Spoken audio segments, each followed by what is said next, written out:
Good morning, grade 6, and welcome back to school. I hope that you are all doing well and that you are happy and healthy, and most importantly, that you are staying safe at home. So it's Monday, we're starting a new day, and we're doing our first official online teaching lesson.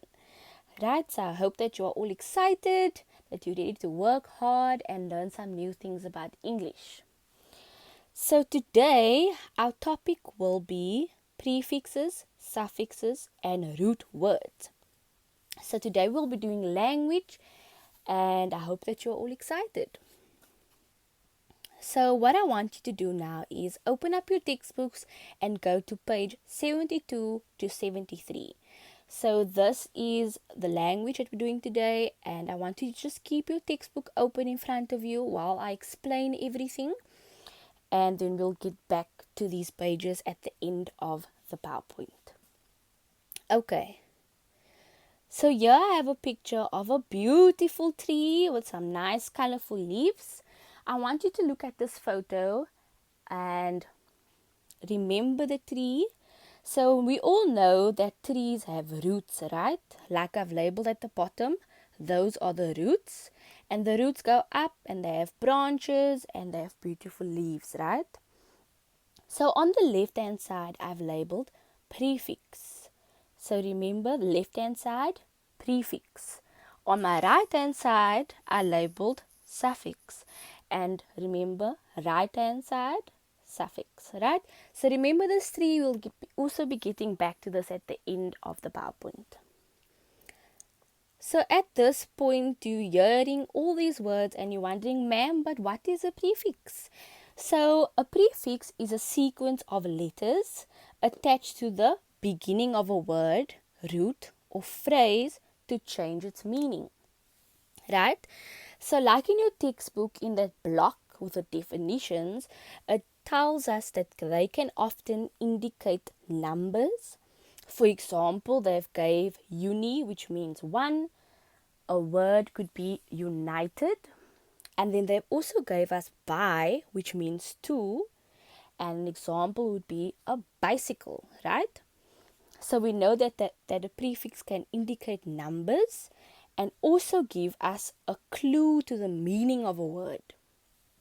Okay, so let's look at some examples of prefixes.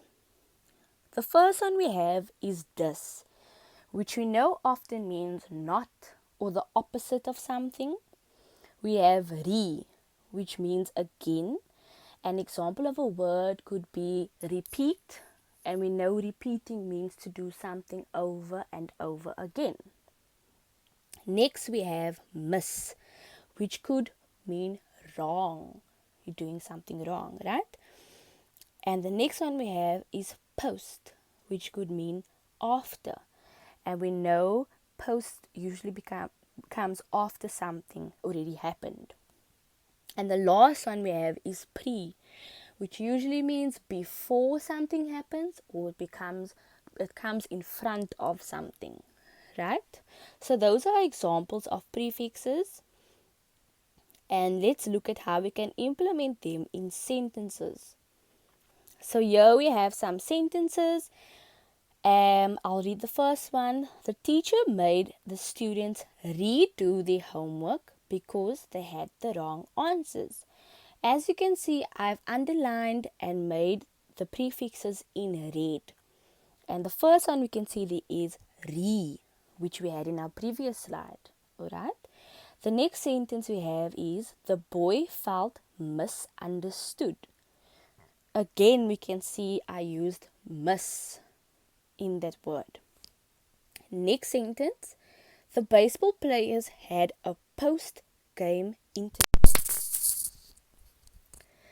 Like I said in the previous slide as well, post, I've used post, which you know comes after something.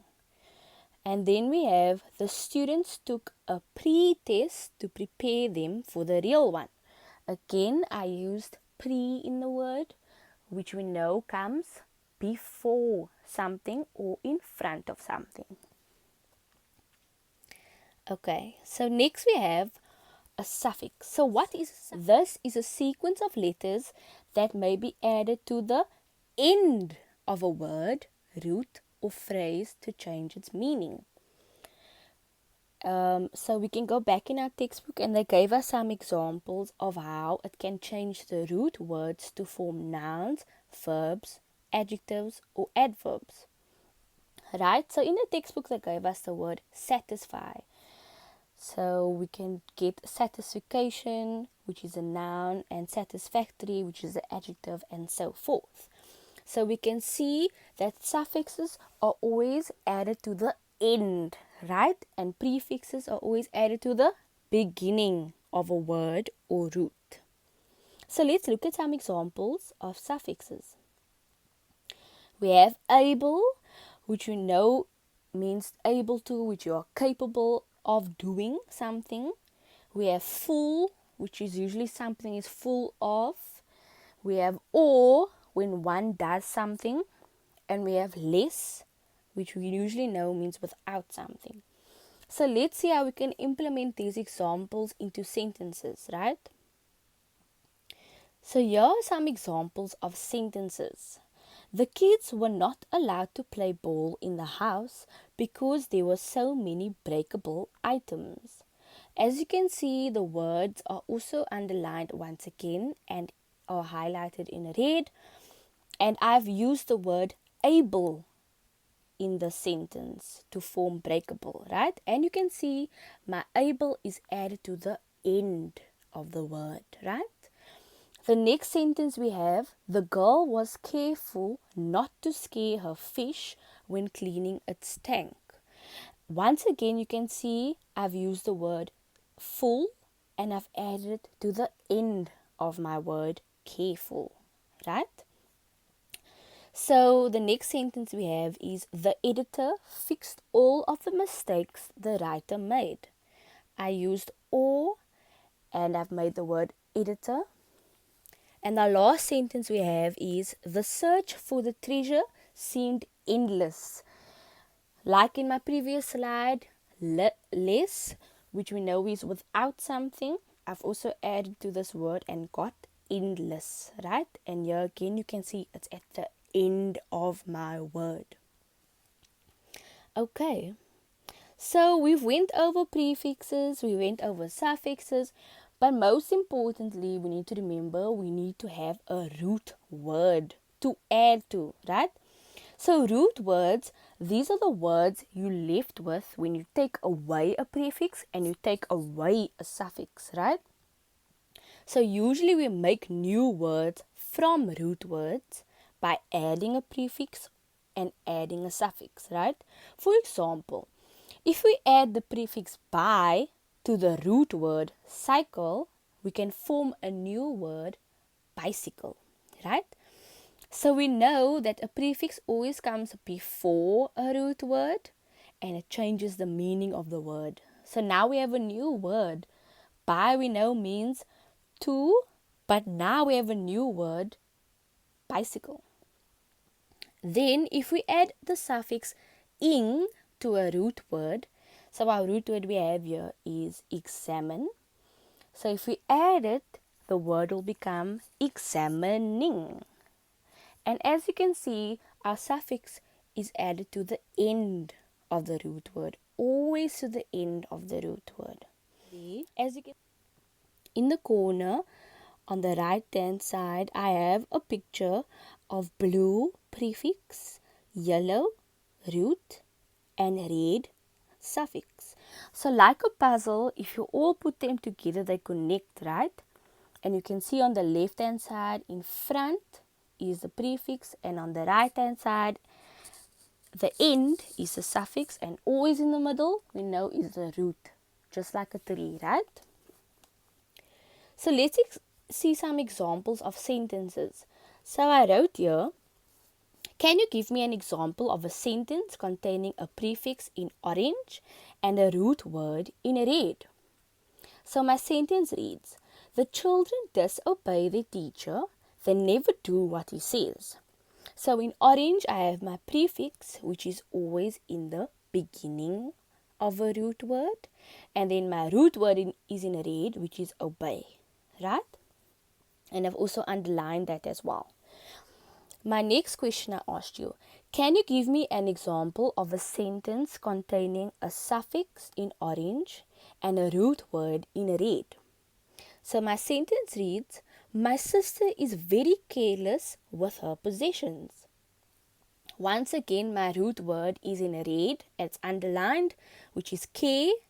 And then my suffix, which always comes at the end of a root word, I used less, right? And that's in orange. And it makes a new word, careless, right?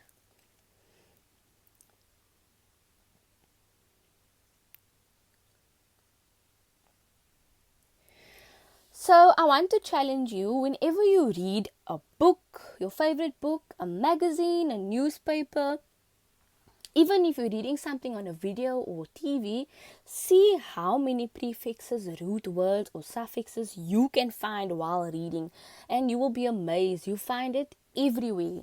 So challenge yourself next time you're reading something, whatever it may be, see how many of these you can find while reading. So like I said in the beginning of the slide, I told you, look at this tree and remember how the tree looked, right?